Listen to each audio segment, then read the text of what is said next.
Manon Zago, je suis animatrice nature à la Fédération régionale des chasseurs d'Île-de-France et aujourd'hui on organise un comptage de lièvres avec les techniciens de la FICIF, la Fédération interdépartementale des chasseurs d'Île-de-France, qui est une association agréée au titre de la protection de l'environnement et qui a plusieurs missions, donc tout ce qui est comptage de la faune sauvage. Donc là c'est pour estimer les populations de lièvres et donc pour adapter les quotas de chasse.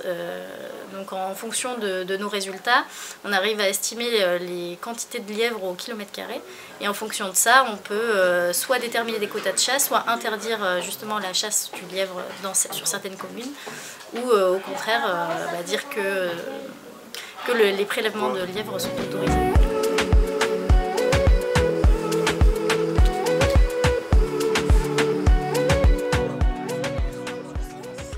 On utilise ce qu'on appelle un ICA, un indice kilométrique d'abondance. Pour ce faire, on a plusieurs personnes, généralement des techniciens, mais aussi beaucoup de bénévoles qui sont dans des voitures. Généralement, on a 4 personnes par voiture, on a le conducteur, on a 2 personnes qui fardent, un de chaque côté, donc à droite et à gauche.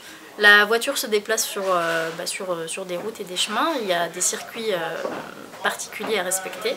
Et on compte tous les lièvres qu'on voit à droite et à gauche sur des tronçons bien définis. Et ensuite on fait des totaux et des calculs sont faits pour estimer justement cet indice kilométrique d'abondance, donc le nombre de lièvres au kilomètre carré. Et bien sûr, durant ces comptages, on ne compte pas que les lièvres, on compte cerfs, chevreuils, renards, blaireaux, bécasses des bois, etc.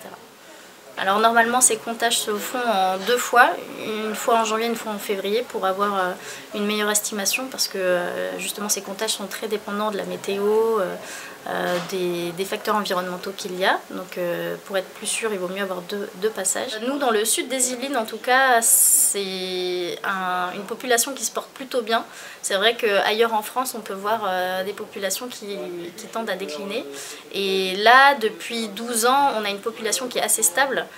Parce qu'il y a des aménagements qui sont mis en place, il y a des quotas de chasse très précis à respecter, donc